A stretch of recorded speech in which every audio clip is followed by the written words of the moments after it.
Bonjour, je suis Cyril Attias, entrepreneur dans le digital depuis 1998 et fondateur d'agence-des-médias-sociaux.com. Marketing et influence est le podcast où on prend le temps d'analyser les stratégies marketing, social media et le marketing d'influence. Chaque épisode est l'occasion de rencontrer des professionnels du marketing et de l'influence. Que ce soit des directeurs marketing, directeurs généraux, créateurs de contenu ou même des followers d'influenceurs. Dans Marketing et Influence, on parlera des stratégies de marque, de la digitalisation, des nouveaux enjeux du marketing et pourquoi ou comment les influenceurs choisissent les collaborations et comment cela a changé leur vie.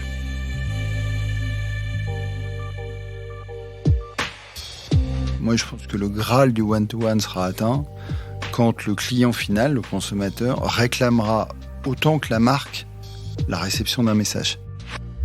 Au tout départ, on sélectionnait les influenceurs par rapport à leur audience, par rapport à la capacité de reach, par rapport à cette capacité qu'ils avaient de constituer un média à part entière et de toucher une audience par leur simple intermédiaire. Et d'ailleurs, on commercialisait les influenceurs comme des médias. C'était une audience. Bon. Erreur, je pense, mais on apprend tous en marchant, erreur stratégique. Ce podcast vous est présenté par agence-des-médias-sociaux.com, l'atelier expert en social media et marketing d'influence. Aujourd'hui, je reçois Nicolas Zins, vice-président de Publicis France et président d'Epsilon France. Je connais Nicolas depuis une dizaine d'années. Nicolas est le spécialiste du marketing relationnel digital et de la data. Il nous explique dans cet épisode comment il a commencé sa carrière dans le groupe Publicis et comment il a fusionné les entités data du groupe au sein d'Epsilon. Nicolas nous parlera aussi de sa relation aux réseaux sociaux et aux influenceurs.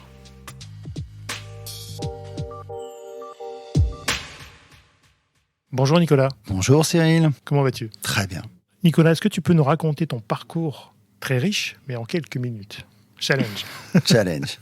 Écoute, moi je suis tombé dans le monde des agences tout petit, puisque mon père en fait avait une agence qu'on appelait agence de marketing direct à l'époque. Et comme j'étais assez réfractaire aux études, je lui ai tapé un moment sur l'épaule en lui disant est-ce que je peux venir travailler avec toi ? Ce qu'il a accepté gentiment. Et je suis venu travailler avec lui dès l'âge de 19 ans. Il m'a mis dans un bureau et je devais prendre des rendez-vous de prospection pour ses commerciaux dans son agence. Donc c'était une sacrée leçon et courbe d'expérience pour moi. Je l'ai perdu assez tôt, à 23 ans, et du coup, là, j'ai vécu une autre partie de l'entreprise qu'on ne doit pas forcément connaître à cet âge-là, mais que j'ai connu, qui était le dépôt de bilan, les mandataires sociaux, où on vient chercher des voitures sur des parkings, etc. C'était moins drôle. Et puis, c'est poser la question de ce que je faisais après. J'avais évidemment des jobs en vue, mais ma maman, il faut toujours écouter sa maman, m'a dit « Et pourquoi tu ne remonterais pas l'agence ?» Je suis reparti comme ça, avec 3 ou 4 clients qui étaient très proches de mon papa, et je suis reparti, j'ai monté une agence qui était la plus petite agence de Paris à cette époque, puisque j'étais seul. Voilà. Et je suis resté seul un petit moment, au moins 18-24 mois, jusqu'au jour où... et là, je m'étale pas, ça va être trop long, mais par un concours de circonstances fantastique, j'ai rencontré un garçon qui s'appelle Christian Verger et qui m'a rejoint dans cette agence. On l'a baptisé à cette époque 20-80. Je pense que ça parlera peut-être à certains. La règle de Pareto. Et donc, l'agence est devenue 20-80. On dirigeait ça, Christian et moi. Et puis, on l'a vendu au groupe Interpublic à l'époque, FCB, en 99. C'est devenu FCB 20-80. Et on y est resté jusqu'en 2005. Et là, à l'époque, par l'intervention d'un certain Christophe Lambert, nous avons rejoint, lui et moi, d'ailleurs, Christian et moi, Publicis. Et c'était il y a 17 ans précisément. Voilà. 17 et depuis, une belle aventure Publicis. Ouais. Donc du coup, tu as dû vivre 15 vies chez Publicis depuis 17 ans. Alors, j'ai vécu 15 vies et je suis arrivé, en effet, chez Publicis en me disant, parce que c'est un peu ce que tout le monde se disait à cette époque, je rentre dans le ministère de la pub. Et en fait, pas du tout. C'est-à-dire que derrière cette façade de ministère de la pub, il y a un groupe qui est surtout un groupe d'entrepreneurs. Et moi, j'étais entrepreneur, j'avais monté mon agence, j'avais envie d'en développer d'autres. Et en réalité, Publicis m'a donné cette possibilité, puisque en 17 ans de vie commune avec Publicis, j'ai dû mener 5 ou 6 grosses acquisitions, monter des entreprises from scratch, monter des agences, des projets. Ce qui est extraordinaire, c'est que en effet, tout se décide à quelques mètres ou quelques étages de moi et de manière extrêmement fluide avec Maurice, puis maintenant Arthur. Et c'est un grand confort et surtout une super expérience d'être dans un groupe qui est avant tout un groupe d'entrepreneurs. Donc oui, il y a eu plein de vies.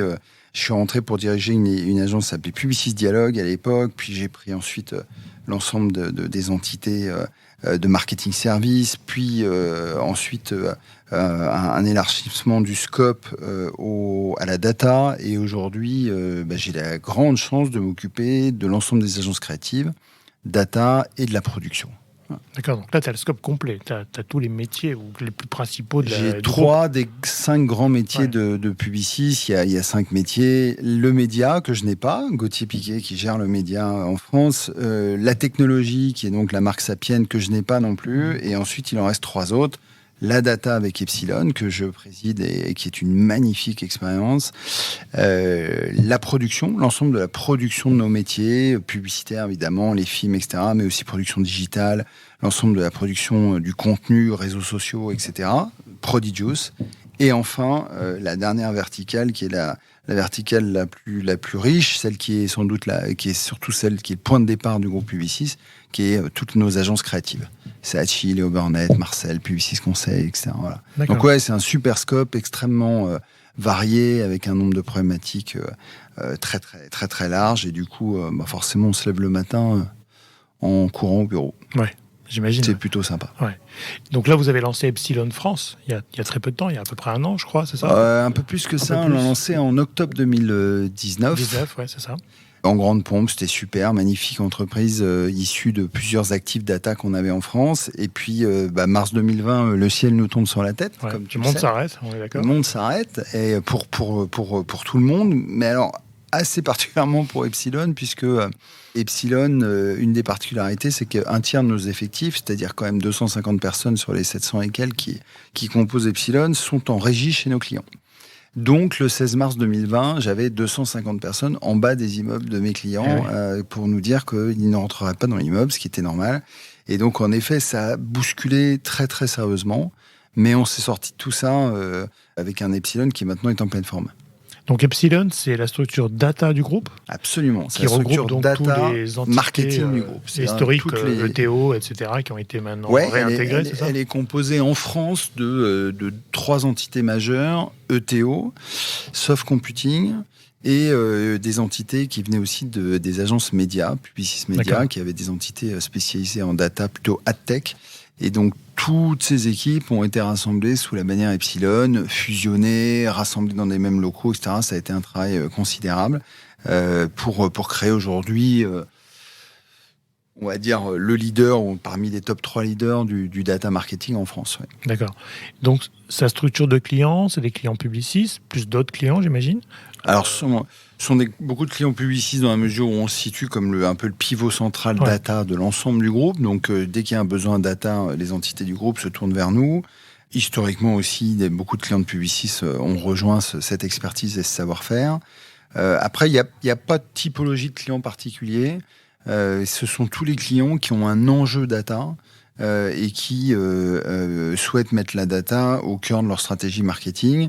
Sachant que la particularité d'Epsilon, c'est d'être une marque, une agence, une entité qui vous accompagne sur toute la chaîne de valeur. Et je pense que c'est la seule en France. C'est-à-dire qu'elle vous accompagne aussi bien très en amont sur votre stratégie data que très en aval sur le run de votre programme CRM ou de votre plateforme data.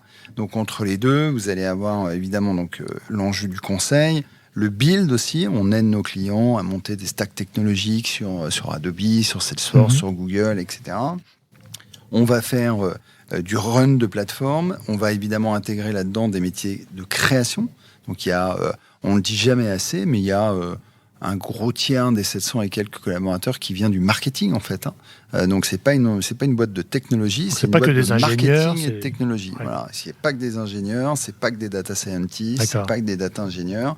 C'est aussi des planeurs stratégiques, des créatifs qui conçoivent des messages toute la journée sur des programmes relationnels, qui conçoivent aussi des plateformes relationnelles et qui vont, d'un point de vue technique, mais aussi d'un point de vue conceptuel et stratégique, concevoir des socles de relations entre une marque et ses clients.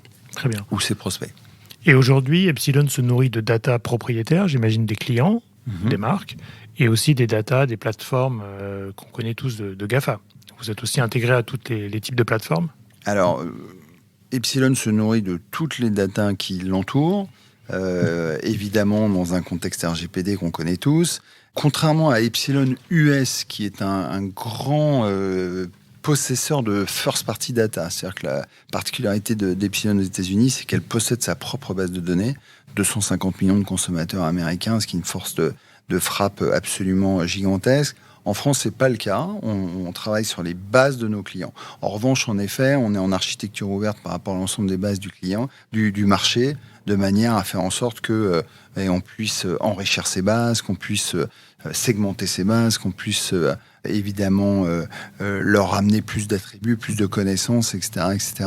Et on a toute une équipe dédiée à ça, surtout dans un contexte Covid et post-Covid, où beaucoup des enjeux des marques et l'enjeu justement de la first party data est de redevenir propriétaire de sa data, propriétaire de ses clients et souverain par rapport à sa capacité à adresser ses clients en direct. Tu as pu mesurer déjà un effet Covid, post-Covid, sur ces sujets-là? Une accélération de la transformation digitale, de l'intégration data Ah ouais, très nettement, parce qu'en fait, on ne se rend pas compte, mais beaucoup de marques se sont retrouvées pendant les périodes de lockdown, sourdes et muettes, pendant des mois et des mois, à ne pas pouvoir converser avec leurs clients parce qu'elles n'avaient pas de first party data suffisamment représentative, exhaustive et suffisamment activable. Et muette aussi parce que les clients eux-mêmes ne pouvaient pas forcément s'adresser à la marque parce que les points de vente étaient fermés, que beaucoup des points de contact étaient inopérants, etc. Et quand vous sortez d'un tunnel comme ça de 18 mois, c'est traumatisant. Et que vous êtes une marque grand public, vous perdez des points de top of mind tous les mois, vous sortez du tunnel, vous avez perdu énormément de top of mind, de notoriété spontanée, etc. Vous devez tout reconstruire à coup de médias, ça coûte énormément d'argent, alors qu'en effet, les marques qui, pour le coup, possédaient tout partie de leur base client en data et étaient capables donc de continuer à maintenir une relation, une conversation, même des ventes bien entendu, par des stratégies d'e-commerce et surtout de continuer à clignoter sur le radar des clients finaux, sont sortis de cette crise beaucoup plus fort. Et du coup, on a constaté une demande grandissante de marques qui veulent en effet, fort des leçons prises de cette crise, devenir, encore une fois, indépendants, autonomes et complètement souverains sur leur capacité à adresser leurs clients finaux, sans passer par des plateformes sociales, sans passer par des marketplaces, sans passer par des plateformes de commerce, etc. Et maîtriser leur flux et maîtriser leurs messages quand ils veulent et les activer. Exactement, quand ils veulent, ne pas avoir à passer par surtout des ça, tiers c'est l'autonomie, quand il s'agit d'adresser votre base client. Et même quand on est un client dans le domaine du food, par exemple, et qu'on a des millions de consommateurs finaux, que ces millions de consommateurs finaux vous consomment au travers des retailers food plusieurs fois par semaine, même ces marques-là cherchent à disposer d'une capacité à adresser directement leurs clients finaux pour ne plus avoir cette dépendance à des tiers pour finalement... Dans le domaine du B2B, c'est vrai que ça nous surprend toujours dans des métiers comme... c'est comme si Publicis devait demander à un tiers pour adresser ses propres clients. Ça peut paraître très surprenant dans le B2B. Dans le B2C, c'est très souvent le cas. Entre les volumes, des marques et des clients finaux, il y a un écran entre les deux qui s'appelle le retail. Mais beaucoup de ces marques cherchent malgré tout à avoir la capacité à adresser leurs clients finaux. C'est un grand learning du Covid. Est-ce que tu dirais qu'aujourd'hui, la data, c'est le fuel des agences, comme a pu l'être la créativité ou la création, et où la création est toujours aussi importante, mais est-ce que la data est vraiment un moteur central aujourd'hui dans l'agence ou dans les agences? Alors, ça dépend de quel type d'agence on parle. Si on parle des agences créatives, c'est la création qui reste leur fuel numéro 1. Et chez Publicis, en l'occurrence, on se bat pour que ça reste le cas. La création est centrale dans l'ensemble de notre verticale créative, si je puis dire. Après, il est sûr que la data a beaucoup aidé, notamment nos métiers de planning stratégique, à mieux insighter les briefs, à mieux décrypter les tendances, à mieux garantir que ces tendances n'étaient pas des signaux faibles qui se vouaient disparaître, mais des vrais signaux qui tendaient à s'amplifier, à du coup bétonner aussi les insights stratégiques qui amenaient ensuite à des plateformes et à des créations. Et du coup, la data s'est mise à irriguer quelque part l'ensemble de nos agences créatives. Epsilon est à la manœuvre pour beaucoup de nos agences, que ce soit Saatchi, Léo Burnett, Marcel Conseil, pour effectivement les aider à rendre plus robustes les plannings stratégiques.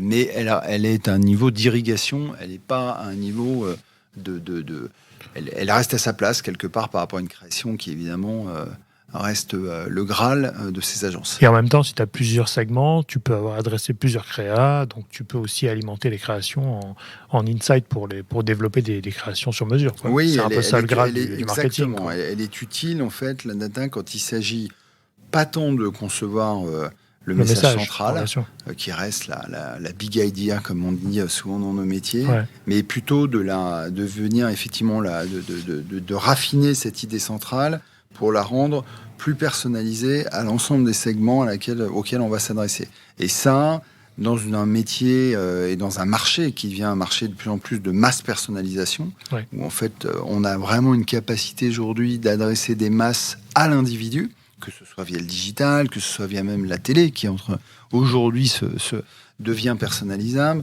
que ce soit évidemment via la VOD, la SVOD, enfin l'ensemble de les replays, etc. On est dans un monde de masse personnalisation, et en effet, on a besoin qu'un message central ait la capacité à se démultiplier pour être beaucoup plus en adhérence et en cohérence avec les micro-cibles ou les sous-segments auxquels on va s'adresser. Et là-dessus, la data est complètement stratégique. Est-ce que tu penses qu'on a atteint finalement le Graal du marketing one-to-one qu'on a eu pendant des années, qui était le one-to-one, vraiment le message ciblé à la personne près? Est-ce qu'aujourd'hui, on s'en rapproche de plus en plus quand même avec toute cette évolution technologique, l'intégration de la data centralisée, côté marque, côté agence? Est-ce que tu crois qu'on s'y rapproche de plus en plus quand même? Je pense que technologiquement, on s'y rapproche en effet. On a fait des pas de géants, même si on n'est pas les États-Unis, où là, pour le coup, l'ensemble du marché est adressable vraiment à l'individu, tout touchpoint confondu. En France, ce n'est pas le cas. On parlait de la télé à l'instant. On est quand même encore loin d'être sur un inventaire adressable au foyer ou à l'individu. Cela dit, je dirais que l'enjeu, il n'est pas technologique. Moi, je pense que le Graal du one-to-one sera atteint quand le client final, le consommateur, réclamera autant que la marque la réception d'un message. Aujourd'hui, on reste encore beaucoup trop sur des messages, quel que soit le véhicule, que ce soit un véhicule email, une notif application, demain un TVC personnalisé, personnalisé, etc. Ça reste trop des messages descendants, top-down, qui ne tiennent pas suffisamment compte de ce que veut la nature du message que veut recevoir le client, le moment où il veut le recevoir, les dispositions dans lesquelles il veut le recevoir, etc. Donc le Graal du one-to-one, c'est quand, encore une fois, les messages des marques seront réclamés par les clients avec la même intensité que les marques ont à leur envoyer ce message. Et ça, on n'y est pas, et on y travaille tous les jours, parce qu'aujourd'hui, c'est vraiment la volonté des consommateurs, des clients finaux, d'avoir un écosystème de marques autour d'eux qui ne subissent pas, mais qui choisissent, et avec lesquels ils décident, avec le plus grand consentement, d'installer et d'instaurer des relations, des conversations durables, pérennes, nourricières, etc. Est-ce que tu ne crois pas que ça a été le faux rêve des réseaux sociaux, où on a installé ce mot conversation? C'était la plateforme où les marques pouvaient converser avec les clients, les consommateurs, qui finalement n'a pas été vraiment abouti quelque part. Et est-ce que les marques ne vont pas devoir vraiment réinventer aussi la méthode d'adresser des messages, finalement, de passer du message à la vraie conversation? On a vu quelques marques utiliser WhatsApp, mais c'est encore, je suis d'accord avec toi, c'est top-down. D'après toi, quel serait le ressort pour que le consommateur demande des choses ou converse avec la marque? Qu'est-ce qui pourrait le motiver? Je pense qu'il faut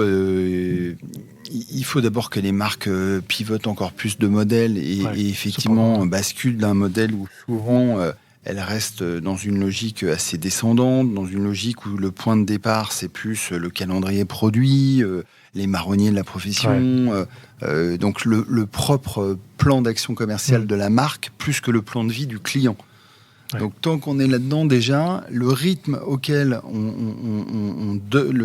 le rythme des sollicitations qu'on va envoyer vers les consommateurs sera un rythme qui sera calqué sur l'actualité des marques.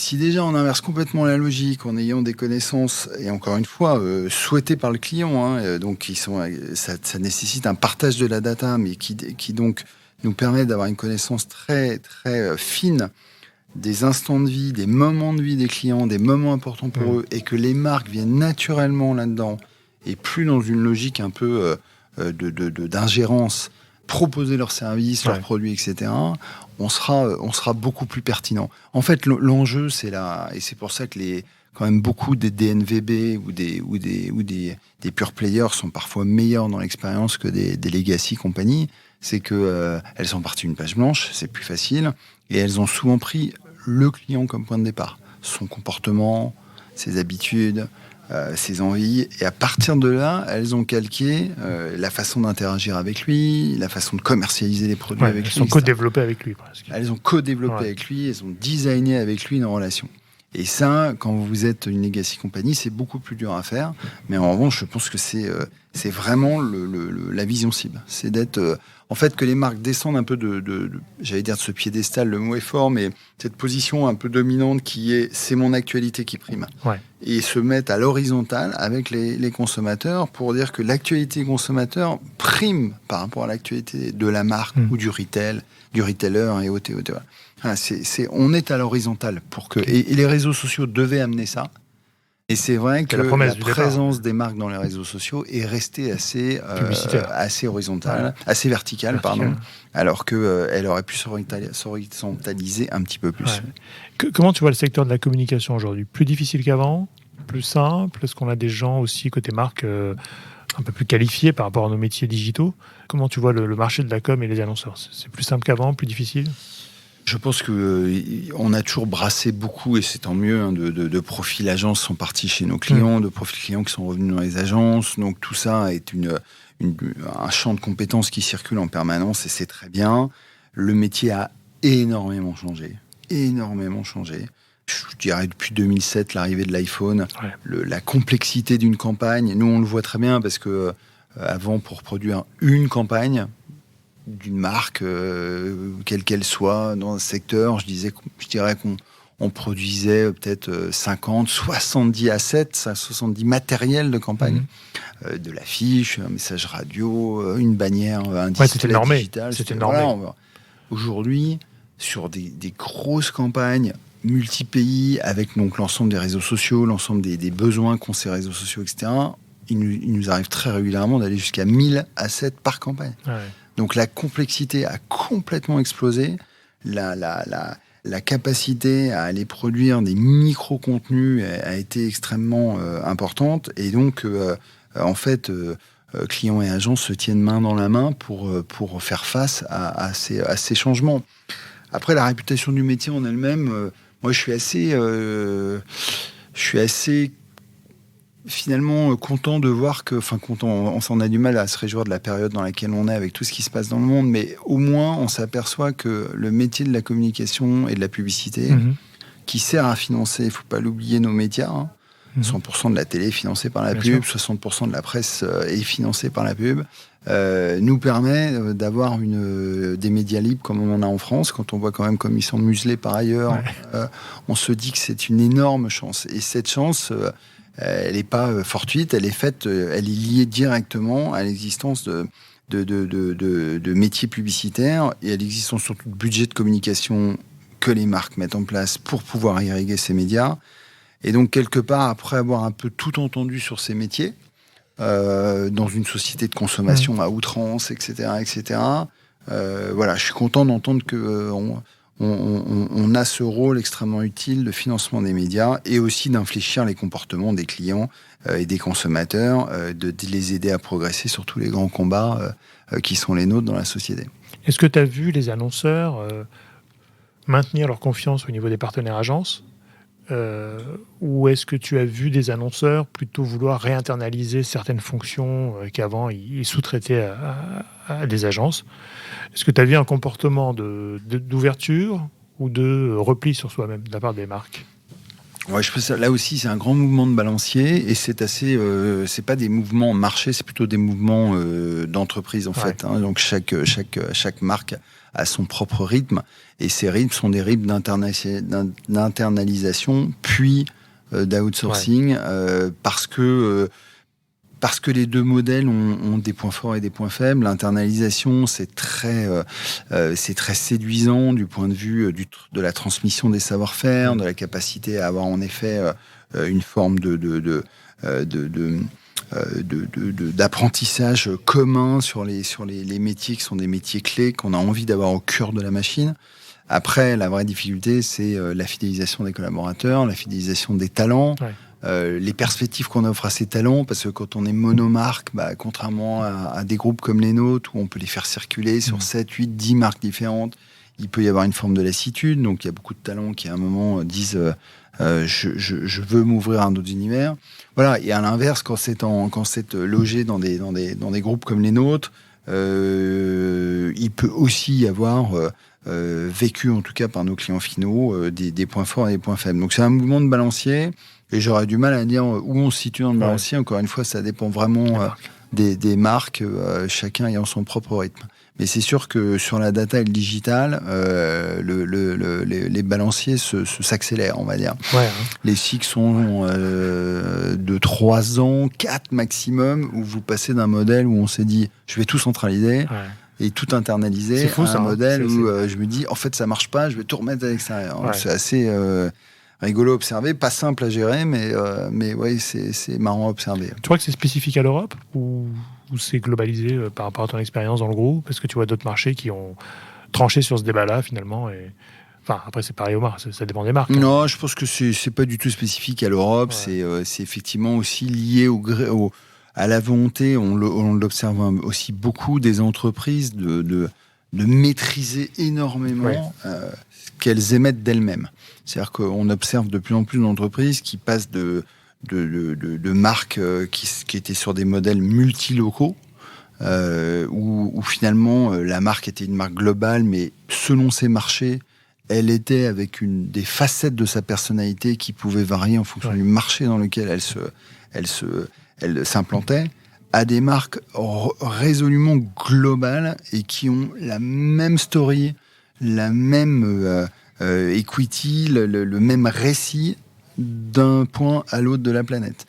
Et ça, forcément, ça pousse aussi pour des logiques où on va internaliser et on va être one voice sur toutes les prises de parole, quel que soit l'endroit dans le monde.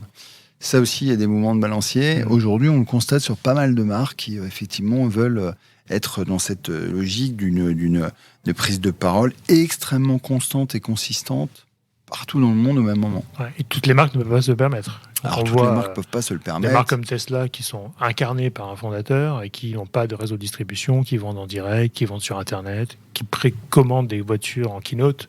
C'est quand même une révolution dans l'industrie automobile, mais il n'y a que quasiment aujourd'hui qui peuvent le faire, quoi. Oui, donc, oui, c'est sûr que dans chaque industrie, il y a des acteurs, souvent d'ailleurs nouveaux venus, qui peuvent se permettre de remettre tout à plat, avec plus ou moins de succès en l'occurrence. Mais en effet, toutes les industries ne peuvent pas se le permettre. Et à l'intérieur de ça, il y a aussi des secteurs d'activité qui appellent à une localisation du discours. Et on ne prendra jamais un secteur comme le food comparé à de l'automobile ou comparé à du telco. Par exemple, il n'y a pas de grands acteurs telco dans le monde. Enfin, il y en a, mais en tout cas pas des marques globales. Je parle de telco au sens du provider. Donc là aussi, ça dépend énormément du secteur d'activité dans lequel vous évoluez. Est-ce qu'aujourd'hui, comment se positionne le groupe Publicis par rapport à ces groupes concurrents qu'on connaît? Quelle est la position du groupe aujourd'hui? Est-ce qu'elle est plutôt rassurante? Est-ce qu'elle est expansive? De façon très schématique. Je vais la trouver rassurante, mais je pense que je ne surprendrai personne en disant que je la trouve rassurante. Je serais bien mal placé pour dire le contraire. Et en plus, c'est extrêmement sincère. Je la trouve très rassurante. Pourquoi? Parce que, en fait, on a entamé il y a 7 ans maintenant un pivotement du positionnement qui consistait à essayer de passer d'un positionnement qui était un partenaire en communication et en marketing à un positionnement de business partner, d'aider les marques à se transformer. On a un motto mondial qui s'appelle « Unlock Growth in a Platform World ». On considère en effet que beaucoup de nos clients sont aussi entourés, parfois menacés par les plateformes. Donc, c'est un enjeu énorme. Et du coup, le pivot a consisté à intégrer des compétences complètement nouvelles dans le groupe, digital, technologique, puis maintenant data avec Epsilon, digital technologique avec Sapien, data avec Epsilon, et en fait de se positionner auprès de nos clients comme un partenaire de leur transformation, un business partner qui est capable de transformer l'ensemble de leur modèle, évidemment sur les aspects, on va dire, de la partie visible de l'iceberg, c'est-à-dire la communication, la façon d'exprimer ses positionnements vis-à-vis de ses publics, etc., mais aussi la partie immergée de l'iceberg qui est son IT, sa data, l'ensemble de ces leviers de création de valeur à l'intérieur de l'entreprise. Donc c'est un long chemin. Parce que quand vous êtes né il y a plus de 90 ans et que vous avez une étiquette dans le dos qu'on avait collée à juste titre, qui était agence de communication pour faire simple, et que vous voulez devenir un business partner et un transformation partner pour vos clients, c'est un très très long chemin. Mais aujourd'hui, on est d'abord reconnu comme tel. Très régulièrement sur beaucoup de cadrans Gartner, Forrester et autres, reconnu comme étant un vrai agent de la transformation. Et par ailleurs, on le voit auprès de nos clients, puisqu'on a un modèle qui est le modèle Power of One, consiste à mettre des équipes taillées sur mesure et dans lequel on a été piocher des talents issus d'Epsilon, de Sapien, des agences de com, etc., pour leur monter des équipes qui sont des agents de transformation pour eux. Et ça, c'est Power of One. Dans le monde, on en a plus d'une centaine, et en France, on en a une bonne trentaine qui sont actifs tous les jours. Donc ça, c'est des signaux hyper rassurants et réjouissants pour nous. Ouais. Donc c'est une vraie transformation, et en même temps qui tombe à point nommé, malheureusement, post-Covid, je dirais, parce que finalement, vous êtes prêts, et les marques ont accéléré aussi cette réflexion de se transformer, et accéléré le délai de transformation. Donc finalement, c'est plutôt pas mal. Enfin, c'était un travail nécessaire, qui tombe bien. Enfin. Ah oui, non, mais je pense que les planètes sont, j'allais dire, bien alignées. Je ne sais pas si on avait été nécessaire de passer par une pandémie pour ça, mais ce qui est sûr, c'est que les planètes sont alignées entre des marques et des entreprises qui ont une nécessité absolue de se transformer, et effectivement un groupe, le nôtre, qui est en ordre de marche pour les accompagner. Ces marques, elles ont une nécessité absolue de se transformer parce que, je le disais à l'instant, c'est pas la seule raison, mais c'est quand même beaucoup des raisons, c'est qu'on est dans un monde de plateformes, des plateformes sociales, bien sûr, qui elles-mêmes font aujourd'hui du commerce, mais aussi des plateformes business, des plateformes de commerce comme Amazon ou des marketplaces, et que ces plateformes-là, aujourd'hui, qu'on le veuille ou non, elles court-circuitent énormément les marques dans leur capacité à être en relation directe avec les clients. Quand on voyait, si je prends un exemple que j'aime bien citer, parce que c'est un exemple que j'ai vécu de très très près, qui est l'exemple de l'hôtellerie avec les OTA. Il y a encore quelques années, des groupes hôteliers comme Accor, comme Marriott, voyaient Booking ou Expedia comme des gens qui étaient finalement sympathiques, qui vous apportaient des clients. Oui, certes, ils prenaient 17% de commission, mais finalement, c'était pas si grave. Et 10 ans plus tard, c'est 85% des nuitées dans le monde qui passent par Expedia ou Booking.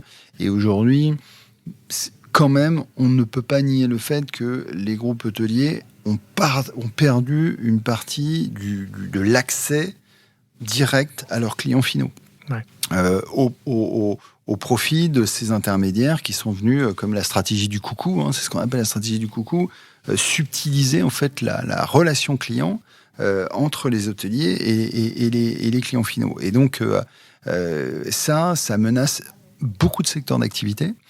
Prenez le métier de la restauration, par exemple. Aujourd'hui, les plateformes de livraison, certes, elles ne font pas de restauration, mais elles ont la vue, qui est une vue semainier, elles ont la vue de hebdomadaire sur un client. Quand un groupe de restauration, que ce soit de restauration rapide ou de restauration classique, n'aura jamais la semaine de son client, il aura peut-être un jour de la semaine ou 2 jours de la semaine. Et donc, ces plateformes-là peuvent aussi demain subtiliser au profit des groupes de restauration la relation client. Et c'est vrai dans la banque, et c'est vrai dans tous les secteurs. Donc, c'est vrai que cette nécessité de transformation, elle est vraiment urgentissime. et de retricoter une relation solide avec vos clients finaux, et encore une fois, sans avoir à passer par qui que ce soit. Que penses-tu de la métaverse ? On en parle beaucoup, les GAFA, enfin Meta en a parlé, a lancé en grande pompe le sujet. Est-ce que tu crois que c'est un vrai sujet ou... Parce que là, pour le coup, il y a de la data, il y a du monde réel, il y a du monde virtuel, il y a des emplacements physiques qu'on achète, enfin virtuels, pardon, qu'on achète. Qu'est-ce que tu crois ? C'est le futur du digital ? C'est le futur de la data ? Ou pour l'instant, c'est un exercice obligatoire ? Alors c'est un exercice obligatoire, c'est sûr. Après, on en a eu plein qui ont mené à des choses fantastiques. Donc je pense qu'il faut se plier à cet exercice obligatoire et avec beaucoup d'enthousiasme et se saisir de tout ça. Moi, j'ai un truc qui quelque part clignote dans ma tête et que je vois peu relayer.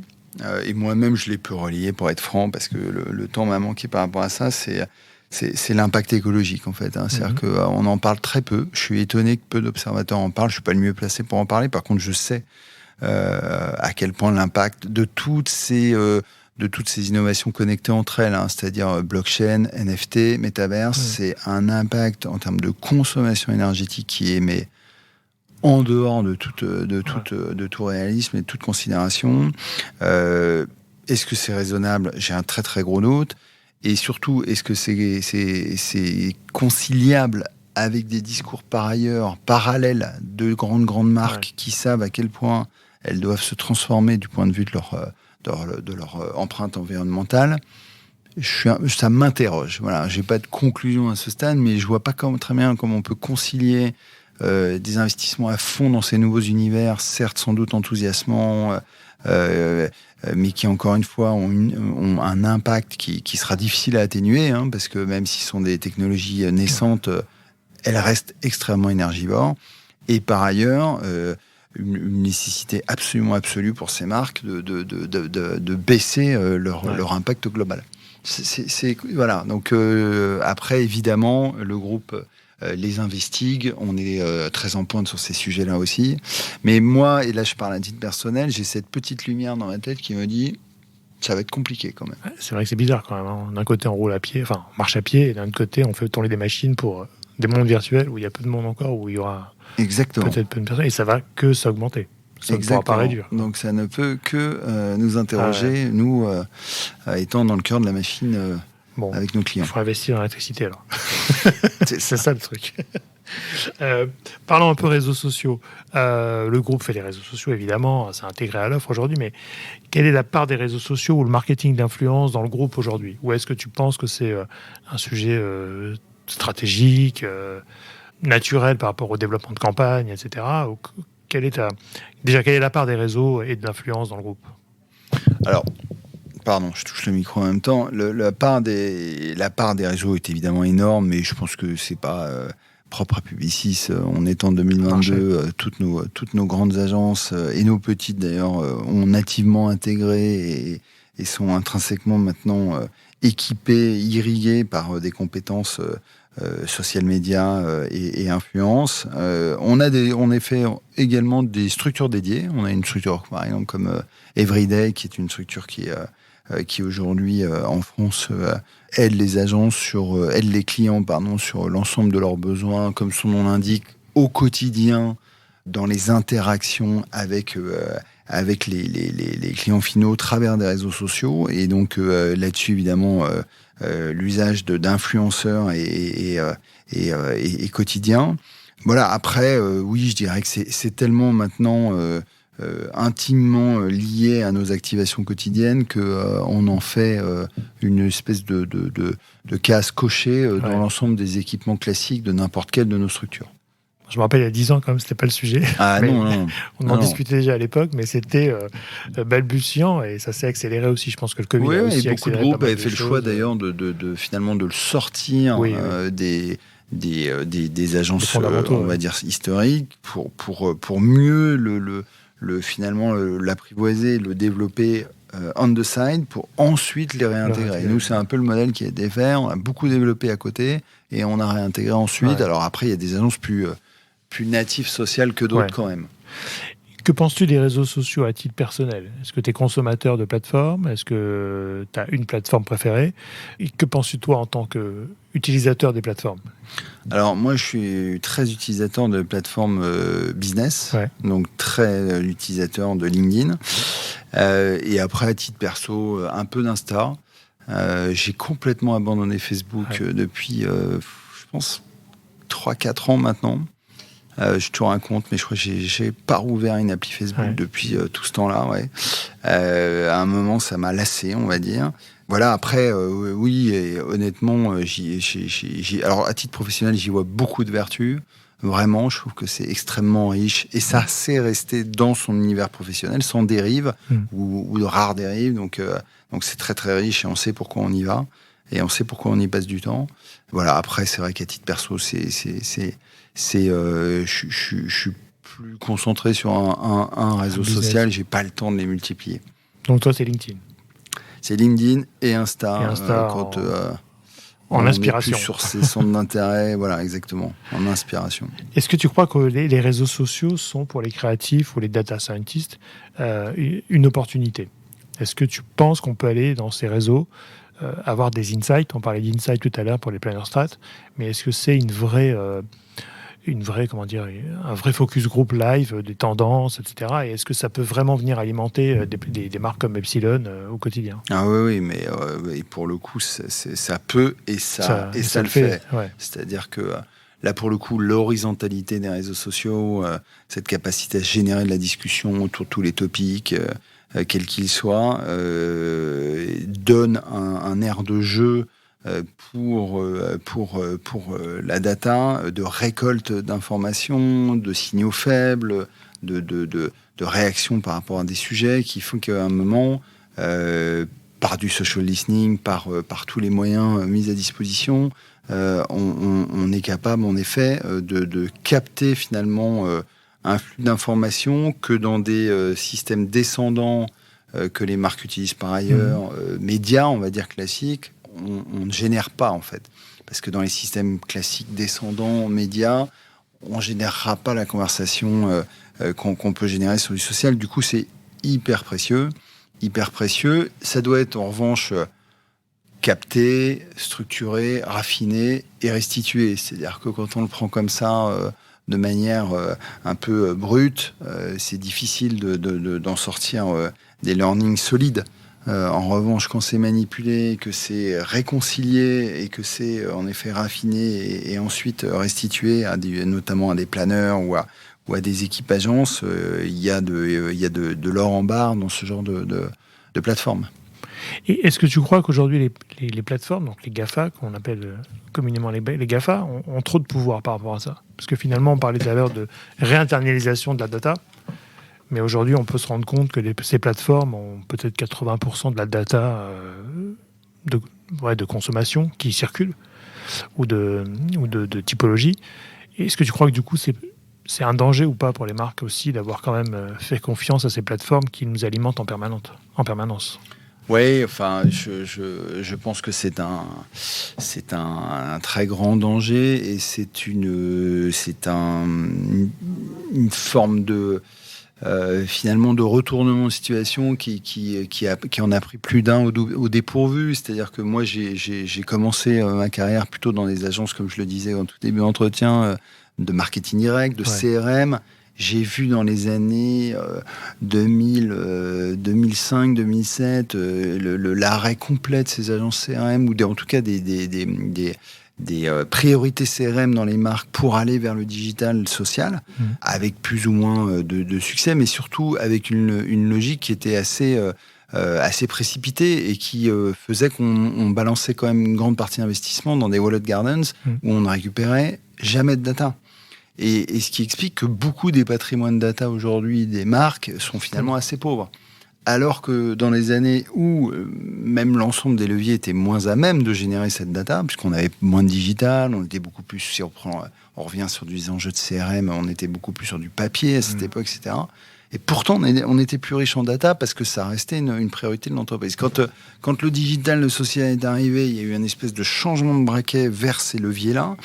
avec un investissement, alors certes extrêmement quelque part jouissif parce qu'on accédait à des bassins d'audience énormes et extrêmement segmentables, extrêmement ciblables. Et donc, quand vous conjuguez couverture et qualité de ciblage, pour un marketeur, c'est le rêve total. Sauf que c'était quand même un investissement sans return, en tout cas return au sens de la data, hein. On capturait pas de data, on était dans des walled gardens, et aujourd'hui, par ces moyens qui ont irrigué les plateformes ont pu se développer, sont redevenus un peu ces ogres qu'on connaît aujourd'hui, qui en effet captent 50 à 80% du temps passé sur le digital, ça dépend des tranches d'âge, c'est quand même complètement fou. C'est-à-dire qu'aujourd'hui, vous avez des internautes qui ne sortent jamais de leur plateforme sociale. Et qui ne connaissent pas un site internet. Et qui ne connaissent pas un site internet. Internet est mort au profit des réseaux sociaux. Et tout est fait sur leur plateforme, sur l'ensemble des comportements qu'ils peuvent avoir. Donc oui, c'est préoccupant. Donc là, le Digital Market Act, là, le DMA qui vient de passer par l'Europe, qui met le haut là quand même sur un certain nombre de pratiques des plateformes, va dans le bon sens pour l'Europe.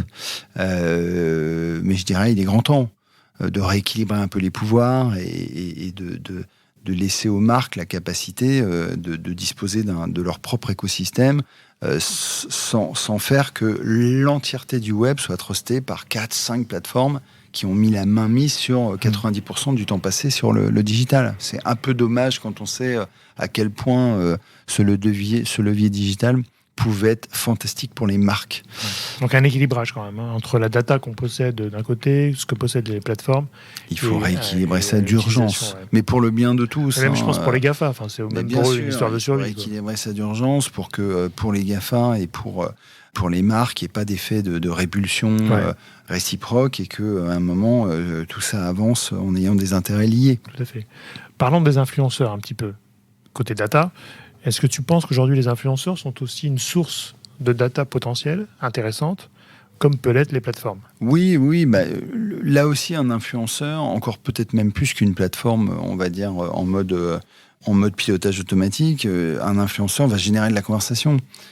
Et cette conversation, de la vraie conversation, surtout quand on parle de vrais influenceurs, on en parlera peut-être plus tard, mais des influenceurs qui sont des passionnés, qui sont sur leur sujet, sur leur topic, sur leur centre d'intérêt, ils vont naturellement générer une conversation. Cette conversation va créer une émulsion, va créer forcément une somme d'informations, et ces informations-là, pour la marque, pour le produit, sont hyper riches. Donc bien sûr, ces influenceurs, encore une fois, si leur crédibilité est au rendez-vous, leur légitimité sur le sujet en question, ils vont gérer une conversation qui est du coup hyper fiable, hyper solide, et sur lequel on peut se baser pour mieux comprendre, décrypter des comportements, des futurs comportements, etc., etc. Donc oui, bien sûr, là-dessus, on est friand de ce type de data qui peuvent arriver de dispositifs influenceurs.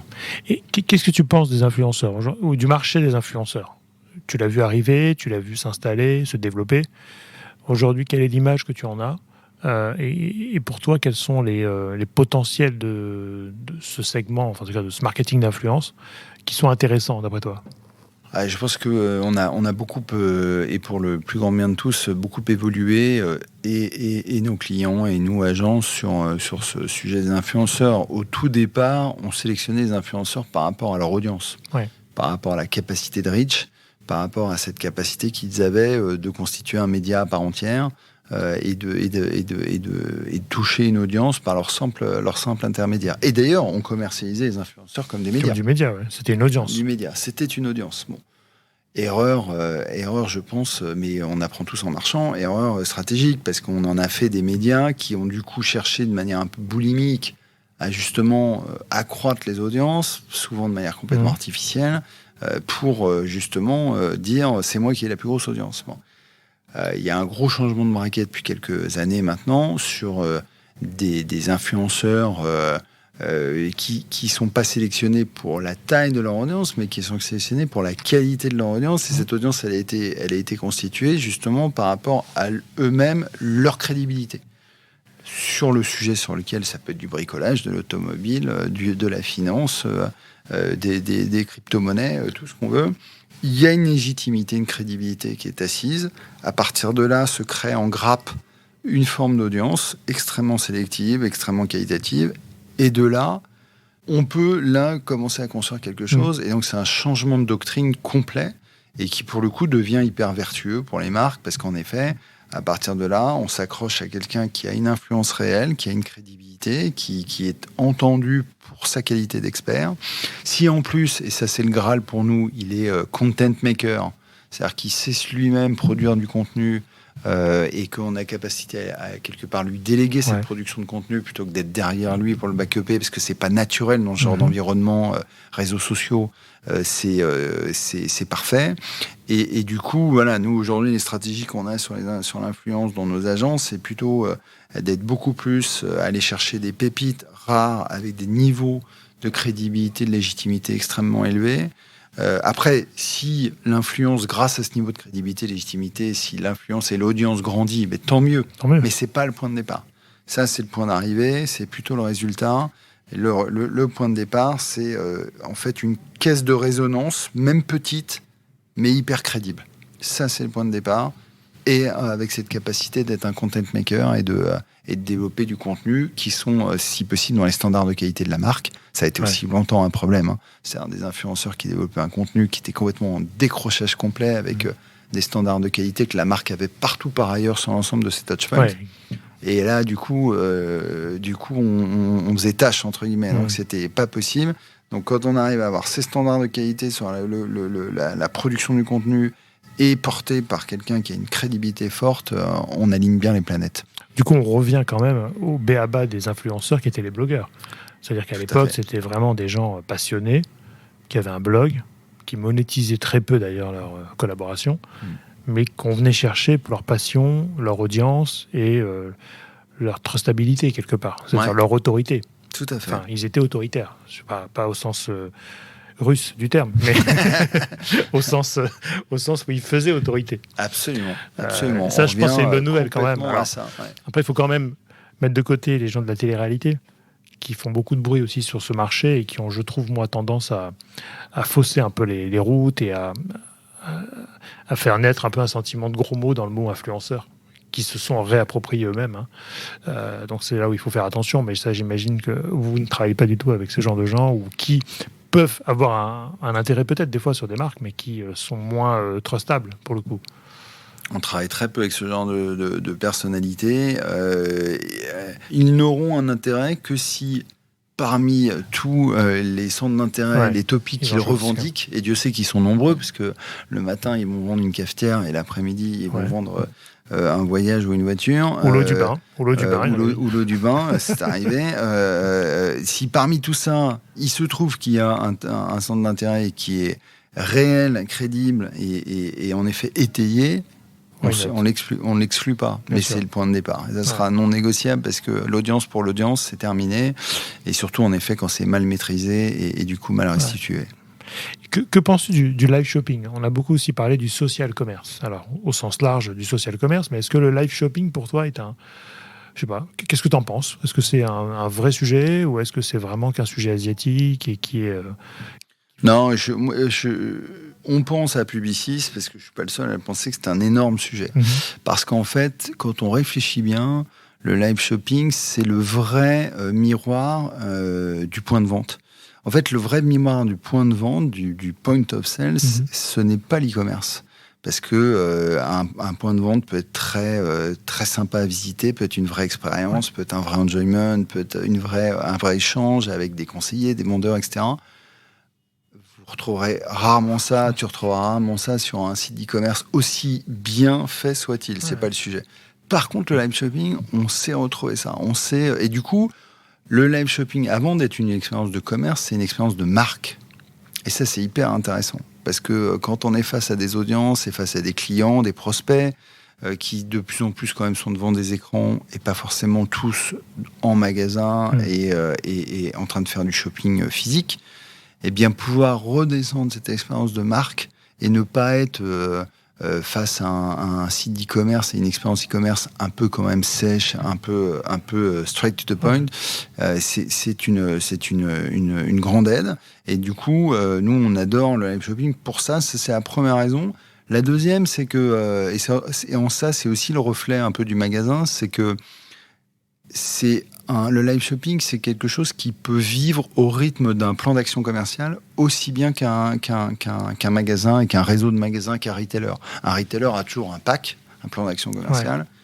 Un live shopping peut venir. Alors qu'un site web, c'est plus compliqué de le faire vivre. Vous allez évidemment avoir un Black Friday, etc. Mais faire vivre un site e-commerce au rythme d'un pack, c'est plus complexe. Par contre, le live shopping peut être là aussi le relais d'un plan d'action commercial. Et du coup, ça permet un engagement de la cible beaucoup plus fort, beaucoup plus réel sur ce type de format. Et enfin, c'est aussi la possibilité de faire parler autour des produits. Parce que finalement, quand on regarde, à part encore une fois dans les points de vente physiques, il y a peu de discussions qui s'installent autour des produits. Mmh. Quand on est en social media, on va discuter autour d'un contenu. Mmh. Mais qui peut être un contenu aspirationnel, qui peut être un contenu relationnel, qui peut être un contenu justement d'un influenceur, etc. Mais dans le live shopping, on va parler vraiment du produit, de la conception du produit. Est-ce qu'il est pratique? Est-ce qu'il est conçu pour ci? Etc., etc. Donc, ça permet aux marques de descendre en détail dans tout l'effort. Et Dieu sait que des marques font énormément d'efforts sur vraiment la qualité produit. Mmh. Et nous, on n'a pas tant d'espace dans lequel la marque a vraiment du temps pour engager sur le produit en lui-même ou le service. Évidemment. Le service, à mon avis, est très important. Parce bien sûr, là, démontrer tout le service qu'on a beaucoup de mal, sur le coup, pour Internet, à transposer, parce que c'est souvent du service qui n'est pas transactionnel, pour le coup. Donc, c'est des choses intéressantes. Et puis même le savoir-faire de la marque qui s'exprime. On voit beaucoup de marques avec des experts marques, qui font aussi d'ailleurs appel des fois à des influenceurs, qui font le rôle du consommateur. C'est-à-dire j'ai essayé, j'ai utilisé, et qui ont du coup des verbatims, quoi. Ouais, absolument. Non, mais c'est pour ces trois raisons-là, le live shopping est un sujet qu'on prend énormément au sérieux chez nous, qu'on développe pour beaucoup de nos clients, et avec cette volonté, enfin, quelque part, de craquer le modèle de l'e-commerce, qui est un modèle d'e-commerce surtout de parcours, évidemment, d'affiner l'expérience à tous les niveaux du parcours, et c'est toujours le cas. Il faut qu'on soit sur ces niveaux-là dans des expériences extrêmement fluides, liquides, etc. Mais ça reste des parcours digitaux sans vraiment d'aspérité. Quand on bascule en live shopping, par le fait qu'il y ait un animateur, par le fait qu'on soit vraiment dans un instant T de commerce et de shopping, on arrive à y mélanger beaucoup d'aspects qu'on retrouve dans la vie réelle, en fait. Du coup, c'est quand même assez différent de la version asiatique, où là, on a des fermes à live shopping, des hangars entiers, où chacun a sa petite lampe, son téléphone, et fait un petit peu son marché, c'est-à-dire son bonimenteur au sens italien, au marché du terme, où chacun finalement fait ses ventes, soit incentivé sur ses ventes en temps réel. Là, on est plus dans une expérience quand même de marque, chez vous en tout cas, de marque, d'expérience, de partage, et expérientiel finalement, plus que de la vente sur de la vente. Oui, mais malgré tout, mais tu vends quand même. D'abord on vend, et puis c'est quand même les marques de luxe et l'Asie qui nous ont montré cette voie. C'est-à-dire que le luxe a assez vite compris que dans le live shopping, il y avait une expérience de marque à mettre en place qu'elle retrouvait difficilement dans l'aridité, entre guillemets, d'un site d'e-commerce. Et du coup, ils nous ont montré la voie, en effet, et nous, on a beaucoup appris en les observant là-bas. On en fait beaucoup pour nos clients en Chine, pour nos clients luxe. On a beaucoup observé en comprenant comment, en effet, on crée des véritables expériences de marque sur ces shows en live. Donc oui, c'est vrai qu'ils sont très orientés business, très orientés conversion. Ouais. Mais malgré tout, il y avait cette genèse aussi de l'expérience de marque. D'accord. Génial. Écoute, merci Nicolas. On va arriver vers la fin. On va quand même finir par quelques questions. Mais Nicolas, si tu avais un conseil à donner à un jeune qui débute, qui veut commencer sa carrière professionnelle, qu'est-ce que tu pourrais lui conseiller? Dans des groupes comme les nôtres, on n'est pas le seul. On a une multitude de métiers. Rien qu'une entité comme Epsilon, pour se donner une idée, il y a plus de 50 métiers dans Epsilon. Donc, vous imaginez à la taille de Publicis Group en France, je pense qu'on doit largement parler de plus de 200 métiers différents. Moi, justement, j'aurais tendance à lui dire de ne pas forcément vouloir absolument et à tout prix rentrer par les métiers qui sont aujourd'hui ceux qui sont dans tous les rankings sur le haut du panier parce que ce sont des métiers de transformation en digital, en data, etc. Évidemment que c'est extrêmement précieux, évidemment que ce sont des métiers qui sont réclamés à corps et à cri. Ce qui est intéressant dans nos métiers, c'est que à tous les niveaux, on agit pour la transformation des entreprises et par ricochet de la société. Quand vous avez la certitude que les entreprises sont un moteur de transformation de la société, vous avez des choses à faire ici parce que, par exemple, la marque, qui n'est pas forcément directement impactée par des enjeux de data ou de digital, la marque au sens de sa